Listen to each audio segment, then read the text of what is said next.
problem that all of us who use or manufacture electronic equipment share: electrostatic discharge. Each year, the electronics industry loses millions of dollars through the damage to electronic equipment caused by electrostatic discharge. At AT&T, we have been working for many years to control this problem.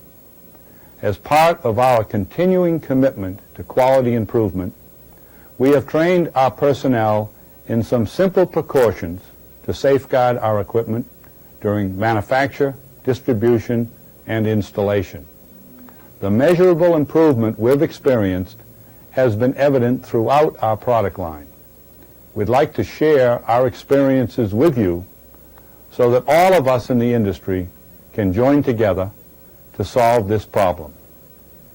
This videotape describes our program to control electrostatic discharge, a key element in our pursuit of quality excellence.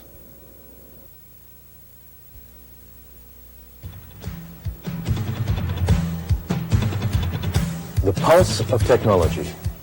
We take it for granted. Telephones for home and office, computer terminals and workstations, electronic systems that entertain us, prepare our food, educate our children. Reaching into outer space to conquer new worlds, protecting our way of life on this precious earth. And at the heart of all these systems, integrated circuits, the vital nerve centers of modern science. But as the scale of integration on a single chip grows more complex, as we learn to depend on these tiny circuits to perform more critical tasks, the risk of failure grows more severe. Every year, millions of these vital circuits are damaged by a simple human touch, by a natural phenomenon. Some ICs fail on the bench, some during tests, others during delivery, and still others while being installed in a final product. Worst of all, some circuits fail only after they've been placed at the heart of sophisticated systems essential to national security. It's a problem that costs the entire electronics industry over $10 billion a year. It's the cause of manufacturing delays industry-wide. Since silicon is in short supply, every failed circuit board means lost production, lost opportunities that industry just hasn't the resources to replace. And in some systems, integrated circuit failure can even mean lost lives. What is it that can stagger our industry like this, disrupt our communications, divert a nation from its goal? ESD, electrostatic discharge. I'm here at the Boston Museum of Science, and behind me you see the world's largest Van de Graaff generator, capable of outputs of electrostatic discharge of up to 2.5 million volts.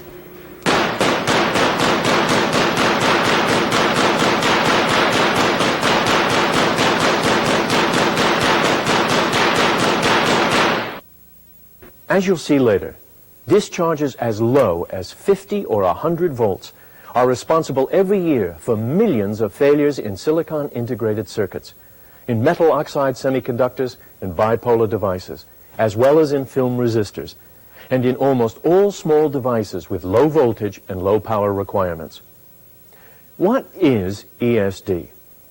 Well, in the simplest terms, ESD is the sudden release of the charge associated with static electricity, like the charge that builds up on your body when you walk across a carpeted room, especially when the heat's on and the air is dry, and when you touch a metal object, like a doorknob or a light switch. The shock you feel is the rapid transfer of that charge, ESD. In fact, static charge is generated whenever two different materials are rubbed together and then separated.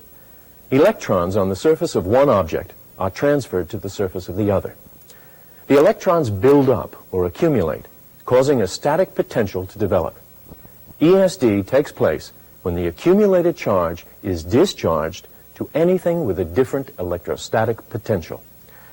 Not only does static charge accumulate, it has a tendency to spread over all of the conductive surfaces of an object. That's why when one charged object, U, touches an uncharged object, an integrated circuit board, or vice versa, the charge is transferred instantly through the board to ground to equalize the electric potential. Zap! If the charge is strong enough, it can alter circuit parameters, even melt silicon junctions. The power of electrostatic discharge has been feared for centuries. Even before we understood lightning, it was clear how dangerous it could be. And in the 18th century, the Age of Enlightenment, people took physical precautions to protect themselves from the discharge of energy from above. The special conductive apparatus they carried or wore may look strange to us today, but these are the forerunners of wrist straps and heel straps worn in modern manufacturing plants to protect sensitive ICs from damage caused by ESD.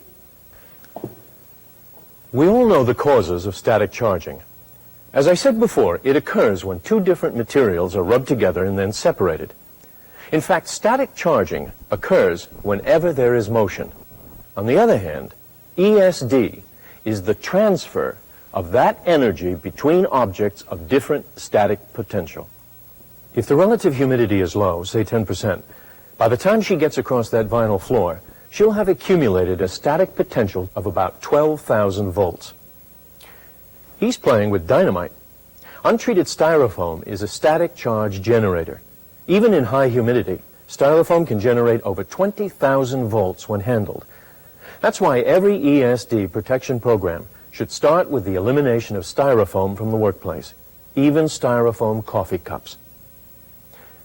Why, just the normal motions of assembling circuit boards at a bench can build up a static potential of 6,000 volts. And by the time he's through unpacking that printed wire board, he'll have accumulated a charge of 26,000 volts, more than enough to destroy an integrated circuit if he touches a conductor on the board. Now, most people won't feel static discharge until the potential approaches 3,500 volts. That's a lot less than we saw built up in those common activities. But what's more important, many commonly used devices are sensitive to damage at even lower levels of discharge, some as low as 30 volts. So when someone's responsible for a blown circuit board, they often don't know what they've done. What's more, damage can be cumulative. A series of exposures to low levels of ESD can cause an assembly to fail as surely as one large jolt. Or the damage can be latent. That means a device that's been exposed to a sub-threshold charge may not demonstrate any damage until it's been put into service. Then, because it's been weakened by ESD, it will be unable to hold up under normal conditions of use and will fail while in operation, a victim of latent ESD damage. Every device has its unique threshold and should be protected from charges that even approach that level. Of course, that also means that devices with very high thresholds don't require all of the protection and all of the expensive conductive or shielding materials that more sensitive devices may justify. Depending on its exact nature, a vertical metal oxide silicone device may be sensitive to discharges of from 30 to 1800 volts. An erasable, programmable, read-only memory device can be damaged by a jolt of as little as 100 volts. A Schottky transistor-transistor logic device may have a threshold of 1,000 volts, while bipolar transistors can be zapped by as low a potential as 400 volts, or they may stand up to 7,000 volts. Exposing this bipolar device to 400 volts resulted in what seems to be nothing. But the device has been weakened, a failure waiting to occur. A second exposure of 400 volts caused significant degradation of the device's input characteristics. And then, exposed one more time, this is the result. ESD-induced failure, a defective device. With each discharge of static electricity, the device was less able to withstand the shock. Once weakened, it could have failed on its own after being installed, and would be called a latent failure. Or as it did here, it can fail from cumulative ESD damage. Failures like this needlessly cost the American electronics industry billions of dollars each year. ESD is treacherous, a silent killer of circuits and assemblies. To successfully combat ESD damage, not just contain it, but actively eliminate it, takes a systematic plant-wide implementation of ESD controls. It demands a sustained commitment on the part of management and a continuing program of awareness and education for both management and employees. Another approach to protecting against ESD damage, of course, is to design special protection features into devices, circuit packs, and systems to withstand ESD. So far, nobody has been able to build in all of the protection needed to eliminate ESD damage. Therefore, protective handling and design measures are necessary to reduce loss caused by ESD. At AT&T, we've instituted a comprehensive program of ESD awareness and prevention. It's part of our commitment to excellence. Our stated policy is that the continual pursuit of quality and excellence is the foundation upon which all of our activities are based. An effective ESD prevention program is a vital element in the actualization of that policy. ESD training for all levels of personnel in our plants, engineers, operators, management, ensures that everyone fully understands the extent of ESD problems and that they are not only equipped but dedicated to combat ESD in the workplace. A thorough program of ESD compliance audits provides a series of checks and maintenance designed to test control products for conductivity and/or protective isolation. Wrist straps, heel straps, tote boxes, dissipative mats, and tabletops. All of these necessary elements are checked regularly and thoroughly. Proper grounding is every employee's responsibility and every employee's commitment. The results of careful training include a high level of awareness among all personnel, from supervisors to bench hands, and employees learn to monitor themselves and their benchmates. Wrist straps are a part of our job. We come in the morning, the first thing we do is put them on. So anytime we're going to touch a product, we plug in. It's like wearing a watch. Everybody wears it, and if we see somebody that's not wearing it, we tell them, put on your strap. But everybody, it's so normal, everybody does it all the time. I'm a machine operator, and we have a mat on the floor, and that's where we connect it to, the mat, so we have to use a foot strap. Wearing a foot strap is very easy. It's easy to put on and take off. We do it every morning. Well, my role as a product quality checker is to actively participate in the production area and to inform people of ESD protection and how it helps improve the product reliability in the field. During my daily routine, I make myself available to answer any questions that people may have involving ESD awareness. In doing this, I feel we can get a mutual understanding and better cooperation with the people in taking an active part in this procedure being implemented at AT&T. Pride. Pride in product quality and in ESD prevention is a highly effective ESD control technique. It helps employees on the bench remember that wherever they go in the plant, they are responsible for protecting our products. That means there's a proper way to enter and leave a work area, a proper way to behave throughout the factory, and a proper way to carry circuit boards within the plant. That means effective ESD protective procedures are practiced until finished components leave the plant. In order to protect any devices they come in contact with, packing personnel may follow one of two procedures. They can wear heel straps or special ESD shoes when standing on conductive floor mats or conductive floor tiles, or they can wear wrist straps if they prefer. Specific packaging practices are based on qualitative needs. For shipping circuit packs, we use protective materials such as static-safe bags, bubble wrap, blister packs, or this anti-static styrofoam, which was developed especially for AT&T. And shipping these dips calls for static-safe tubes. Boxes are clearly marked with tape that bears this standard ESD-sensitive warning label to alert whoever receives our products to open and handle with care. Some of you are probably asking yourselves, how much of this ESD protection is really necessary? And others are asking, is this enough? Here's where we get the right answer in our ESD laboratories. We test and qualify all of our ESD control products when we first adopt them and then again periodically to ensure that they continue to comply with the standards initially set for the given application. We test items such as wrist straps, tabletops, and packaging materials. This approach has proven to be a particularly important part of our ESD control program. One area of prime concern is how easy these products are for people to use. For if they're uncomfortable or inconvenient, people just won't use them consistently. Therefore, it's necessary to pay attention to these human factors, for people are what really make this program work.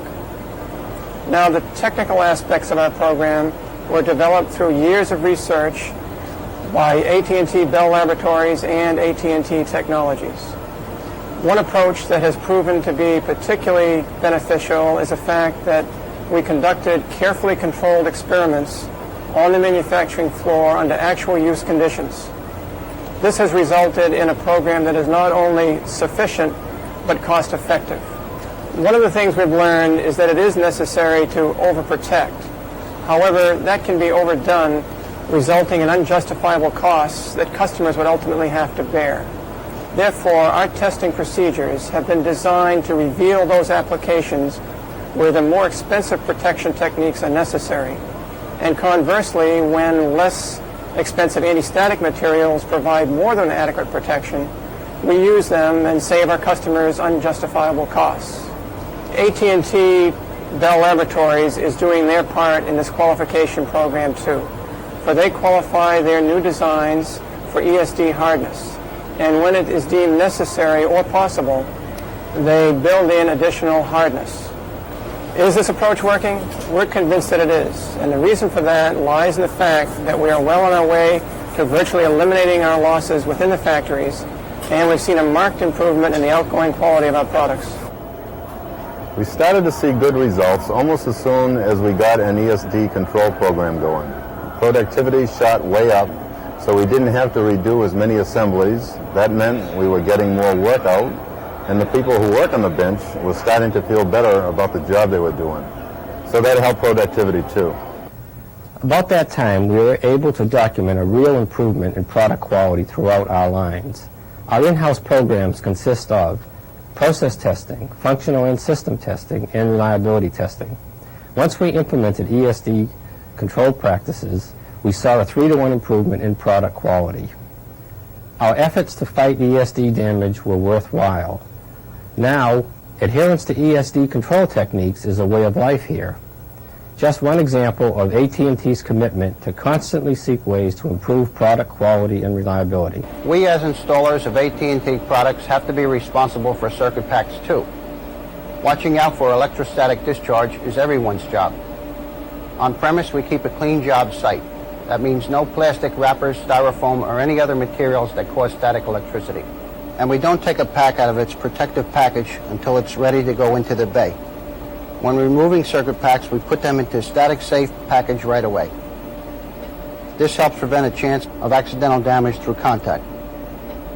When we do handle packs, we're really careful of the conductors and connector pins.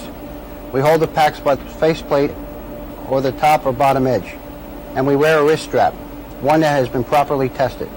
Everyone has to do their part. After all, no one wants to come back and do the job again because of ESD. That hurts everybody. Are you doing your part too? Because the assemblies we ship are vulnerable to damage when your personnel open the packages, handle the boards, install and adjust or service your system. The electrostatic discharge problem appeared to us around mid-'83, after we had been using the second-generation training base for a while, and we were made aware through trade magazines and seminars that there was a problem with electrostatic discharge on the new type circuit packs we were using. As regards the efficacy of our training on ESD and whether or not this has been a transferable skill to the field, we feel sure it is. Any student that comes in here working on our training bay must use the wrist strap at all times, and we feel that this is a transferable skill to the field. Well, the role of AT&T in providing information for ESD primarily has been the provision of the brochures that we give to every student, the videotape that we received early on when we started ESD, and we have used these exclusively. On the other hand, if your record of ESD-sensitive product protection is not what you'd like, our programs may be of some assistance. We're ready to help you institute a more thorough program of awareness and protection. And we're ready to help you educate your people to the need for constant and willing participation in controlling the high cost of ESD. It's clear that continued effort is needed if ESD damage is to be removed as a threat to the electronics industry. Greater awareness on the part of everyone who comes in contact with ESD-sensitive assemblies is a good place to start. Special care in the handling of static-sensitive devices is required to maintain productivity throughout the electronics industry, to reduce the damage of electrostatic discharge, to maintain the dynamic pulse of technology. We've shown you some of the precautions AT&T has put to work, and some of the steps we've taken to help customers protect their investment in IC assemblies. ESD is everybody's problem. Finding ways to reduce or eliminate ESD damage should be one of industry's top priorities. For over a century, AT&T products and systems have set the standards for performance and reliability. Finding solutions to the high cost of ESD is one way we will continue to provide reliability and quality in engineered and manufactured components that people have come to associate with AT&T.